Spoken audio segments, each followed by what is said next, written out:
So Review here, and today we're going to be talking about reprints. So there's the special edition just released that had Farmgirl, and I just wanted to talk a little bit about Farmgirl's price and how reprints affect it. So when you look at the game, Yu-Gi-Oh! Had a lot of stuff going down in which cards were super priced. I complained about how Farmgirl's price was at about $100. People were saying that she was worth the money, blah blah blah. I'm trying to say the deck's not that good, wouldn't do good against next meta, it just doesn't have the best matchups, and it doesn't deserve to be $100. And the second the special edition is dropped, her price went from $100 to $60, and from $60 to $20 to $23. You can buy them at any price in between that range. You can get a playset for about $60 if you buy them in playsets. It is significantly cheaper than it used to be. And my point being here is, I knew for a fact Farmgirl was worth $20 a piece, $23 a piece. Maybe even up to $40 a piece was reasonable. The $100 a piece for Farmgirl was not. I think reprints and special editions are very important for the game of Yu-Gi-Oh! Because this lets people re-access the price now that a card is slightly more available to be purchased. The more available a card is, the easier it is to get, and the lower the price is. And with a little bit more into the market, people start valuing the card instead of about as hard as it is to get, but at the actual price of how good it is. And the card is a $20 ultra rare. A $20 ultra rare that even when reprinted kept that value. She will probably go up as the format goes on, only because she'll get harder and harder to get, and the difficulty to get her might start adding back in. But a big thing about the Farmgirl is her price was deserved at $20 to $23.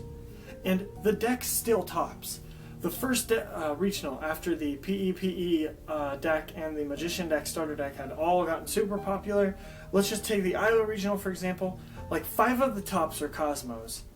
Cosmos were the best deck, and they still have a really good matchup against both those decks. In fact, the only things holding the deck back will be Cyber Dragon Infinity, which, if the deck changes the way it plays just a little bit, they're able to make Infinity rather easily. They could make Infinity themselves, running stuff like Norden, stuff like that. And then they're playing Infinity. And then Cosmos just take everything that Pepe and all these fancy stuff do, and it takes the Infinity, and then it OTKs with the Infinity. And that just means that the deck is amazing.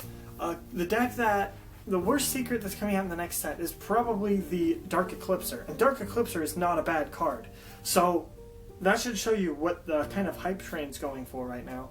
And I just feel like everything that PEPE does and everything that the Magician starter deck does, Cosmos can do and beat around. Destroyer is an expensive card, but I'm not going to complain about Destroyer. It's a secret rare that's hard to get. You only get one in a box if you're lucky there. And then it's like the best card in the deck. No matter who you are, how you look at it. You summon Eclipser, or not Eclipser, Destroyer on your opponent's turn, you've got an advantage. You summon it on your turn, you can OTK through stuff, and it's really, really good. I feel like Farmgirl's price deserves to be where it is, and reprints are very good for the game, because it stops cards from being overpriced so people can make money, and it lets people value them at the price that it deserves to be, because of just how the game flows. I know this is a random Yu-Gi-Oh video and I missed all the Hearthstone videos, but I do want to show that we do have a little bit of stuff in Yu-Gi-Oh still. I do play online every now and then still, and I do have like 1 or 2 decks, and I'm kind of throwing together a new variant of Tremblade. I posted that on Facebook if you guys want to check that out. But the game is just, the way and the rate and speed of the game is just kind of such a different level than everything else. And I really do feel that Cosmos deserve the prices that they are now, because you are paying for the deck now. You're not paying for Farmgirl. And you don't pay to win with the deck, because it actually takes skill, especially when you're going up against these matchups of quote-unquote better decks. You will have to pay more money to build Cosmos than the Magician deck, and the Magician deck is going to do just as good. So it's 100% skill-based by using this more expensive deck. So I'm glad about the reprints. I really am. It makes the game a little bit more realistic in pricing. Tell me what you guys think about reprints, what you think about special edition, and what you guys think of Farmgirl's price in the comment section below. Remember to like, comment, subscribe, and all of that, and as always, have a wonderful day.